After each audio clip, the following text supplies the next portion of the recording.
I think my first trip. I was tracking it. No international cricket should clash with IPL. Gets me now. Virat Kohli owes me a bat. Enjoyed it more than I did. हमेशा की तरह इस बार भी हमारे साथ एक खास मेहमान है आईपीएल में जिन्होंने काम किया है, उनसे बात करेंगे। चलिए शुरू करते हैं।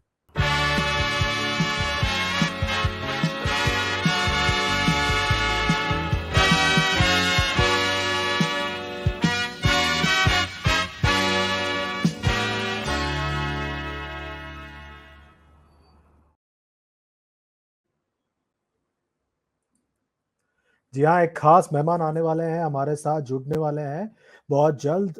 उनका नाम है रवि बोपारा, जो पहले इंग्लैंड के ऑलराउंडर थे, वो हमारे साथ जुड़ चुके हैं। Ravi, welcome to this chat. Thanks a lot for joining us here on Cricket Chronicles with Chandresh. Ravi, you're mute. Can you just unmute yourself? There we go. Yes. Uh, Ravi, thanks a lot for chatting with us here on Cricket Chronicles with Chandresh. It seems like so many years ago, but at some level, for me at least, it seems like yesterday that the IPL was being played in South Africa in 2009, and you had just been bid for at the auction by Kings 11 Punjab. What are your memories of your early days in the IPL? Oh man, it was such a long time ago. I mean, when I first went to the IPL, sort of everybody was still unsure of what T20 cricket was going to become, and I think my first trip was to South Africa to play for Punjab, and we had a really good time. I mean, the training was good. We trained really hard. One of my earliest memories is having a partnership with Yuvraj Singh. Um, I think it was at Kingsmead. We were playing against KKR, I think.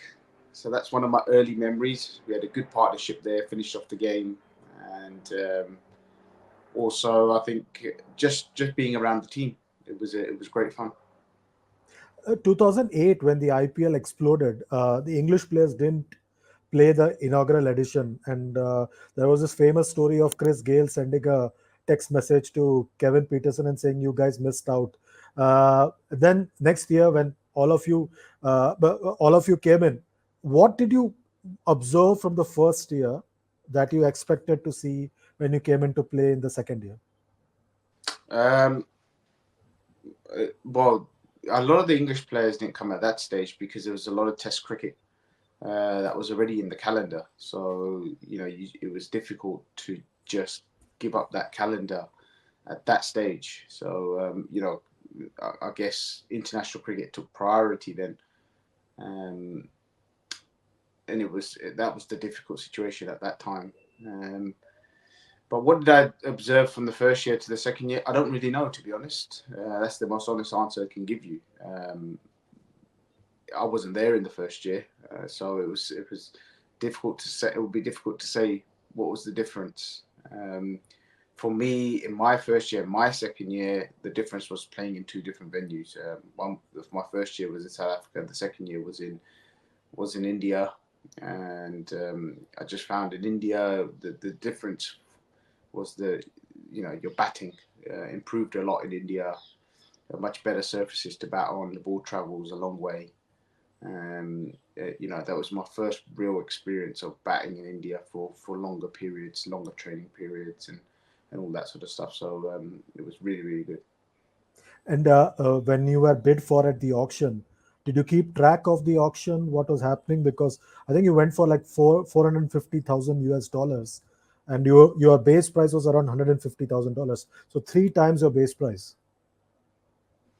I was tracking it. It was in the early hours of here. I think I'd just been for dinner with a friend of mine, and then we were like, okay, the auction's going to start. Should we watch it? And then we did. And a friend of mine actually knew somebody in the Kings 11 setup, and he said, "I think you're going to fetch a good price." And I said, "Oh, do you think so?" And he said, "Yeah, I think you will." and he was right in the end. I did fetch a half decent price. In those days, it was a good price. Now it's nothing, but in those days, it was a good price. No, I was happy. I was very, very. I just remember the moment of, um, you know, I guess we coming from where I have never seen money like that before, and to get it all in sort of one chunk was life changing, I guess. और तुसी पंजाबी हो मुंडे हो तो it became a perfect fit in that sense for you and Kings 11 Punjab. Absolutely. I mean, it was the perfect fit. Going back to Punjab to see some of my family as well. They were there at some of the games. They even came to the hotels. They even they sat in the garden of the hotel and with a few glassina and just they were just there in Mohali doing their thing and enjoying themselves. So I think they enjoyed it more than I did. So the first year you went, you played in South Africa, but you could play only 5 games because, like you said, you had a international calendar commitment that you needed to fulfill. Was it difficult in that sense to come in, just play a short while, or you knew from before that this is what it is? These are the cards that are held for you. No, I knew that I was only going to be there for 2 weeks in that first season, which was a bit of a blow, really. I would have loved to have done the whole 6 to 8 weeks at that time. But I knew the second year I was going to be there for the whole time. And then the problem was I was in full flight of my international career then. And I was being picked on a lot of tours. And that time it was seen as, I guess it was seen as a bit taboo, I guess, to be going to play IPL over your international duties and or they just people just didn't want that to happen. People didn't want IPL to be seen as a big thing at that time. They just wanted us to focus on staying in England and all that sort of stuff. So um, I must admit that probably wasn't great for me. Um, I did have a very, very good offer at one stage from one of the franchises, and I was told that if you don't stay in England for the first part of the summer, then you won't be considered for Test cricket.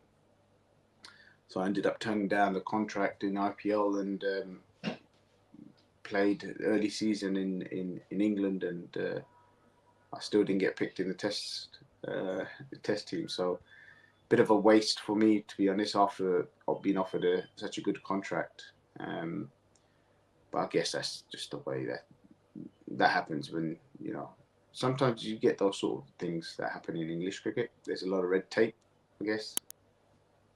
It's The different first, now. I yeah, guess yeah, it's different now. It's yeah, very yeah. different now. IPL is seen as a big league. You learn a lot. Um, I think all the players improved so much by playing in the IPL. Um, so yeah, it's just a shame it wasn't like that 10, 15 years ago. And the first year, how was your equation with the captain then, Yuvraj? Similar age group and spoke the same language at some level. So how was the equation with him? Because you opened the batting that season and 2010 as well. And in 2009, you even scored a 50 in one of the games. Yeah, no, it was really good. I enjoyed opening the batting. Back then, I was learning my trade, I guess, as a T20 opener. Um, but after the IPO, I didn't really ever open again. I sort of then became sort of middle order, and then finisher. But I didn't see it as a negative. I think that if you can bat anywhere in the order, that makes you a very versatile cricketer. Um, and everyone has their own goals as a cricketer. Some people just want to be openers and only be good at opening. Um, I like to be all round good. Can I bat opening if I'm asked? Can I bat in the middle if I'm asked. Can I bat at the end if I'm asked. Same with the bowling and all that sort of stuff. For me, and in my belief, and just for me, that's what I think is a proper cricketer is someone who can do anything at any time, um, not just be one dimensional. Um, so, but that's fine. I mean, there's others that will go, well, you know, you got to be fit for the purpose of the job at hand. And if you're just an opener, then just be good at opening, and that's great. And I'm not saying that's not great. That's great, but I'm just saying my own personal belief is that you should be able to do everything and learn everything in your journey. And how was it with Yuvraj as captain then? It was good. I really enjoyed my time with Yuvraj. He was great fun. Um, I actually made good friends with him and Budgie during those trips, um, and we still keep in touch now, which is nice. He's a big golf fan now, so me too. I love playing golf as well. He loves playing golf. I guess at some point we're going to get together here in London and play some golf. One thing that I wanted to know is that in county cricket, you're one of the local players and you see overseas players coming in. So the responsibility at some level is on the overseas player. When you go into an IPL like tournament, do you feel that you're in a similar boat like the overseas player who come in to play county cricket?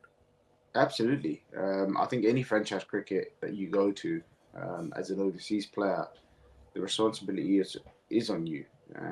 Well, a lot of the responsibility is on you to you know make those match winning performances. The local players are looking at you to bring those performances, whether that be scoring runs, taking wickets, bowling great spells, and all those sort of things. And even in the IPL, I know there's some great Indian players in and around those overseas players, but those overseas players do have a lot of pressure. They're on high price tags, and they've got to perform against good cricketers. And that pressure is there as an overseas cricketer for sure, because there's other overseas players sitting on the bench waiting to take your place. And you had some very good overseas players for those 2 years that you were part of Kings 11 Punjab, Kumar Sangakkara, Mahela. I think Brett Lee was there. Quite a few, quite a good bunch there. There was a very good bunch, although we didn't win anything, but there was a very, very good bunch of cricketers at that stage. And I remember, first time really spending some time with Brett Lee and Sangha and Mahela. Became very good friends with Mahela and Sangha along the way. Learned a lot from them as well because I was still quite young, I guess, in my cricketing career. Those boys were very, very experienced at that stage as well. So I was learning a lot from those guys. I guess that was the best thing, to be able to learn from some of the best players in the world at that stage. It really did help me. And I remember just coming back from the IPL feeling like $1 million. And I went on to get those Test hundreds as well straight after. But I just felt so good coming back from there. And I remember telling everybody that you should go and play the IPL. We should be allowed to go and play the IPL because the way it's made me feel and improve my batting, it will help everybody in England. And a few years later, that was the case. People were allowed to go. Was there a particular reason you think there was a reluctance for England players to be involved in the IPL? There was a reluctance. I'm not going to say it was just because of a calendar clash. There was a reluctance, absolutely. Um, and I don't know what that reluctance was. I didn't really get into it. I didn't really ask anyone. It was what it was, and you just get on with it, I guess. And that it might all be all the money involved at that stage. Some were getting money, some weren't. Um, I don't know, to be honest. And yeah, shame. Do you feel sometimes vindicated or sometimes like a fortune teller when you see Joss Butler saying that no international cricket should clash with IPL? Yeah. Um, yeah, I mean, and he's right. No international cricket should clash with IPL. these leagues. Let's be honest, these leagues have got a lot of people back interested in cricket. And I know they're all over the world, but it's given cricketers a great opportunity as well to to do their trade all over the world, not just be restricted to one place in your country. You've seen so many new cricketers coming out. It's not just the same old cricketers that you see playing Test cricket and this and that. You've seen cricketers just coming out of like nowhere and doing something special. So I mean that's a great thing, I think, and it's certainly grown.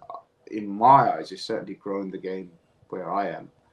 A lot more people ask about the game now than they did 15, 20 years ago. And the second year you came back, you played 10 games, you scored 250s. I seem to see that there is a common element of scoring runs against RCB. What was it about scoring runs against RCB that seemed to get you going? Well, first of all, I loved batting at the Chinnaswamy. I think that's was one of the best wickets for me. I really enjoyed that stadium as well. Just I don't know. I guess it's just a bowling attack at that stage. Probably the easiest bowling attack to face at that stage, maybe. Um, but I don't know. I couldn't put a finger on it. Sometimes that happens. I think as a batsman, there's certain teams that you just score runs against, and you just keep scoring runs against those guys. There's a few teams in my career. If I look back and say, yeah, that's a team that I feel like I'm always going to get runs against. There's a few out there, and I think a lot of the other batsmen feel the same as well.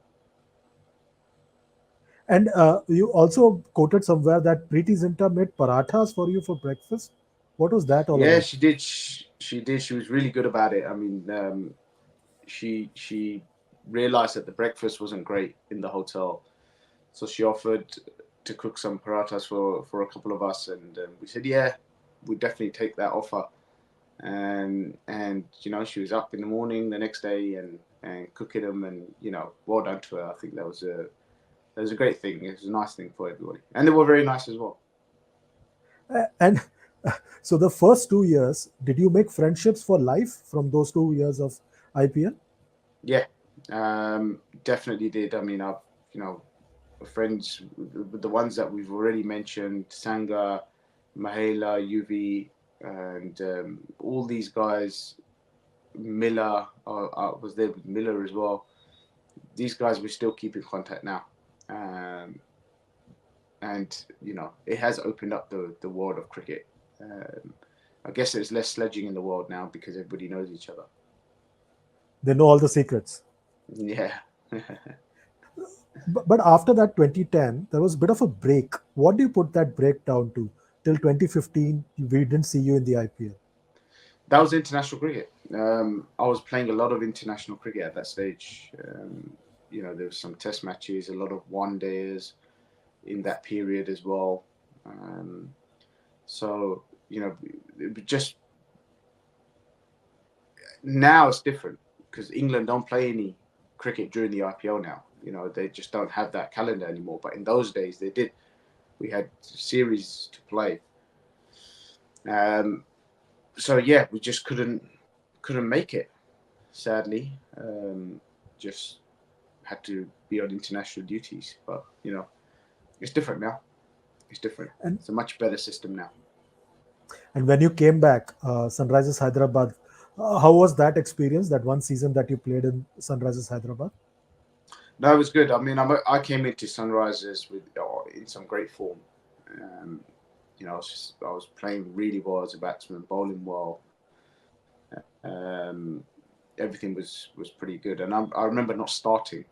That you know, I think some of the other guys. It was obviously a very good team, but I just didn't get in the starting 11 for a while, and at that stage I was in some really good form. It would have been a great thing if I had started at that time, but that wasn't the case when you've got some very good cricketers around you. But I remember having a very good tournament, Just getting an opportunity at that stage to play and play amongst again some more greats. And Tom Moody was a constant factor, I suppose. Yeah, Tom Moody's been he's been around. I've played for a few teams under Tom Moody as well, so he's been really good. Learned a lot of stuff from Tom over the years. Even in Bangladesh, I was playing with under Tom as well. So he's been a constant there throughout my years. So, and we didn't see you after that, obviously, playing in the IPL. Uh, uh, did you feel disappointed, dejected when you missed out on later I years think of it, IPL? I think there is a disappointment or rejection sort of feeling when you don't get picked up. Um, and then you know you, it, you feel like that the first couple of times it happens, um, but now if I don't get picked up in the league or don't get drafted somewhere, I don't really care. I mean, you get used to the feeling of of missing out. It's become normal. Um, People miss out all the time now. You'll see some great players not get picked up in auctions or drafts and all that sort of stuff, and it's just normal. You're going to get picked up somewhere, and you're not going to get picked up somewhere else. And that's just there's so many creators now, and so many creators to compete against. And just last couple of questions. When they come to the IPL, you only have four overseas players in the 11. You have totally eight in the squad maximum that you can have. What advice would you give to young, upcoming overseas cricketers wanting to play the IPL about not always having the opportunity to play, but making the most of the chance to be in the IPL? What advice would I give? My advice would be, first of all, go there and improve your cricket. That India is a great opportunity for you to improve your cricket, because you're going to get almost unlimited time to bat in the nets and outside in middle open scenarios. Um, get used to the conditions of playing in those sort of in that part of the world, because you're going to travel to Sri Lanka, you're going to travel to Pakistan, you're going to travel to Bangladesh. All kind of quite similar in conditions as well. So get used to playing in those conditions. Use it as an opportunity to really enhance your ability as a batsman or as a bowler, um, because there's no guarantee that you're going to be in the first 11. So, you know, take that aside and go, if I'm not in the first 11, then, this is a great opportunity for me to become a much better cricketer than I came here. So I can leave a much better cricketer than when I came here. So that's my advice, because it will definitely help you down the line. And finally, is there one anecdote or funny moment from your time in the IPL that still cracks you up so many years later? Uh, well, this still gets me now. Virat Kohli owes me a bat. Uh, we were playing PlayStation, and we were playing some FIFA, and he fancied himself as a FIFA player. So he sort of strolled into the room. The door was open, so he strolled in, and he saw that we were playing FIFA. So he said, "I'll challenge you to a game." So I said, "Yeah, okay, no problem." And I said, "What do you want to put on it?" And he said, "Let's put cricket bat on it." So I said, "Okay, no problem. Let's put cricket bat." Um, and I think he was Real Madrid. I was Barcelona, and I ended up beating him. I think 2-1. Um, a couple of nice goals. He tried to make a comeback, but I ended up winning. But I haven't seen the bat, so I got to get in touch with him and say, "Where's that bat?" You could probably send him a message through this to tell him, Virat, you owe me a bat. Uh, but I'll just tell him to keep scoring runs. He's doing great things, so I hope he keeps up the great form. Ravi, thanks a lot for your valuable time. I really appreciate it and hope to see you soon in some league or the other. Cheers, Chandresh. Thank you. Bye. Bye. तो ये थे हमारे साथ Ravi Bopara, England के पूर्व allrounder, और भी लोगों से मुलाकात करेंगे आगे भी। शुक्रिया।